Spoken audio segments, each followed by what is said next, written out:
Po ka një problem që ka raste, për shembull, të disa pyeten edhe psikologë është mirë më pyet, se ka raste që disa pacientë nuk e pranojnë fytyrën e re. Do të më shpjegoj që do të ndryshon fytyra komplet. Nuk ndryshon fytyra se kam ditë që ndrohet letrin e ftimit, ty ndru frizura, nuk ndrohet letrin e ftimit me frizura.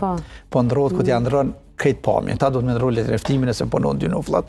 E kam pas një rast, më kujtu, tha, po më punon kartela bankës në Gjermani, se ajo tash nuk ja lexoi syt, tash kartela bankës sipas gjasave ka edhe shumë pika tjera fytyrës digjitale, tha nuk po më punon, tha dash më nxjerr ti tre. E kishte provu tha telefonin ashtu si ka hop. Do të më ndryshu. Gjë provu. Do të më ndryshu. Nëse punohet edhe më ka bërë përshtypje se unë nuk e kisha ditë, se zakonisht ja ka pjesën e syve. Matet ato që na nuk i ndryshojmë ato ndryshimet e ngjyrat e telekantuese që i thojmë na, por tash kanë filluar edhe kanë të tjera të madhe në fytyrë që t'jetë siguria kartele sa më madhe, edhe tha s'po më punon kartela, tha do të më ndryshoj dhe kartele. Prandaj duhet me menu mirë, por si do qofë shumë mirë që e përmene komplikimin dhe rrezikun, sepse krejt shikues që po na ndjekin, t'i lusim që këto shërbime t'i marrin vetëm nga profesionistët e fushës.